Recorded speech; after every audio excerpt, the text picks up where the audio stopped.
ناصر البانی رحمہ اللہ تعالی ایک دفعہ ہمارے ایک عالم تبلیغ میں نکلے ہوئے، تو تبلیغ جماعت میں کچھ سلفی لوگ بھی وقت گزارتے ہیں، ان کے ساتھ ایک سلفی عالم بھی، سلفی عالم نہیں کہ عامی آدمی جو سلفی، تو ہمارے استاذ تو فقہ حنفی کو فالو کرتے تھے، وہ امام کے پیچھے تلاوت نہیں کر رہے نا، سورہ فاتحہ نہیں پڑھ رہے، وہ سلفی نے ان کو پکڑ لیا۔ اس نے کہا بھائی حدیث میں آتا ہے کہ امام کے پیچھے قرات لازمی ہے، اور جو فاتحہ نہیں پڑھتا اس کی نماز نہیں ہوتی۔ تو انہوں نے پوچھا جہرن میں سرن میں، انہوں نے کہا جہرن ہو یا سرن ہو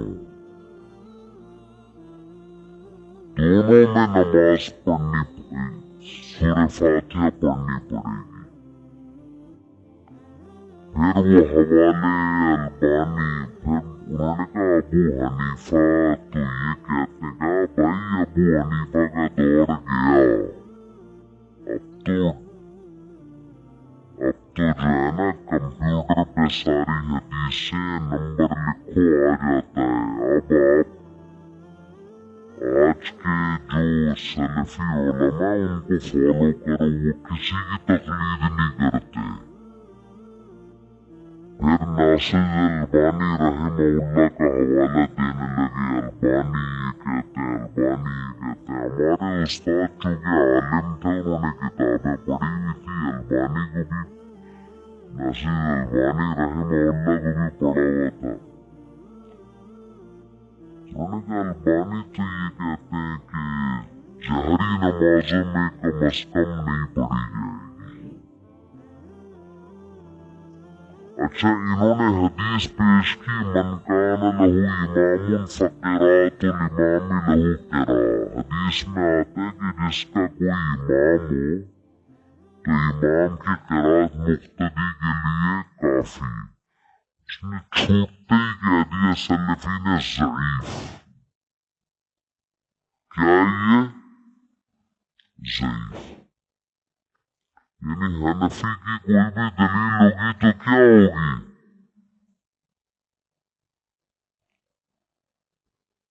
تو ہمارے استاذ نے کہا کہ البانی نے اس کو صحیح کہا ہے، ٹھیک ہے نا، البانی نے کیا کہا ہے، صحیح کہا ہے۔ پھر میں نے خود بھی جا کے حوالہ چیک کیا، واقعی البانی نے اس حدیث کو صحیح کہا ہے، جس کو آج تک اہل حدیث ضعیف کہتے تھے۔ حدیث کے الفاظ ہیں جس کا امام ہو مقتدی کی، امام کی قرات مقتدی کے لیے کافی ہے۔ کہتے ہیں لیکن البانی نے اس کو صحیح کہہ کے ایک کام کیا ہے کہ انہوں نے کہا کہ جہری نمازوں میں اس حدیث کو فالو کرتا ہوں، سری میں اس حدیث کو فالو نہیں کرتا۔ سری میں وہ والی حدیث جس میں آتا ہے کہ وہ کیا ہے کہ جو فاتحہ نہیں پڑھتا اس کی نماز نہیں ہوتی نا، وہ جو مشہور حدیث ہے من لم یقرأ بفاتحة الکتاب لا صلاة الا بفاتحة الکتاب، جو مشہور حدیث ہے کہ اس فاتحہ پڑھے بغیر نماز نہیں ہوتی۔ تو انہوں نے کہا کہ میں نے اس کو، البانی کا یہ رائے ہے کہ یہ سری نمازوں کے بارے میں، اور جہری کے بارے میں یہ والی حدیث ہے جس کا امام و مقتدی کی قرات امام کے لیے کافی۔ تو کہتے جب میں نے اس سلفی کو کہا نا، وہ ایک دم چپ ہو گیا، خاموش۔ اب آپ دیکھو کہ ان کے سامنے ابو حنیفہ کا قول پیش کر دیا جائے. ابو حنیفہ نے اس حدیث سے استدلال کیا ہے کہ جس کا امام ہو مقتدی کی قرات امام کے لیے کافی. اور مجتہد جب کسی حدیث سے استدلال کرتا ہے نا تو یہ مجتہد کی نظر میں اس حدیث کے صحیح ہونے کی دلیل ہوتی ہے. تو ابو حنیفہ کی نظر میں یہ حدیث صحیح ہے، اس کو ویلیو نہیں دے رہے. البانی کی نظر میں جو 15ویں صدی میں پیدا ہوئے وہ جب کہتے صحیح ہے تو سر آنکھوں پہ. تو یار شخصیت پرست کا تانا ہمیں آپ دیتے ہو کہ آپ ہم شخصیت پرست ہیں. خدا کی قسم اگر ہم شخصیت پرست ہیں تو اللہ کی قسم آپ ہم سے بڑے شخصیت پرست ہو کہ ہم فالو ایسی شخصیت کو کر رہے ہیں جس کو آدھی سے زیادہ امت نے فالو کیا ہے. اور آپ ایسے لوگوں کو فالو کر رہے ہو جو 15ویں صدی میں پیدا ہوئے ہیں اور 1% امت بھی ان کو فالو نہیں کر رہی.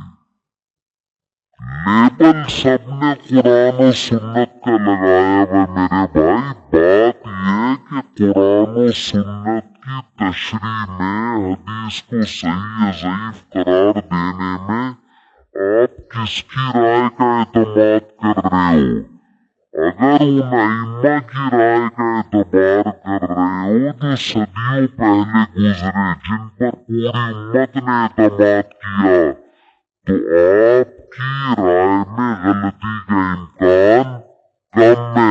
اور آج کے اسکالرس کو فالو کر رہے ہو تو غلطی کا امکان زیادہ ہے. سمجھتے ہو کہ نہیں سمجھتے ہو؟ تو غیر ایک دم خاموش. لیکن آپ ان کو ویسے حوالے دیتے رہتے نا البانی کے علاوہ 20 حوالے دے دیتے محدثین نے فلاں نے اس کو صحیح کہا فلاں نے صحیح کہا. ان حوالوں کی ان کی نظر میں کوئی ویلیو نہیں. البانی کا نام لینا تو مان لیا ایک دم فوراً. حالانکہ تحقیق آپ کو البانی کی بھی نہیں ہے کہ البانی نے کن بنیادوں پہ اس کو صحیح قرار دیا ہے. وہ تحقیق آپ نے وہاں بھی نہیں پڑھی. سمجھتے ہو کہ نہیں سمجھتے؟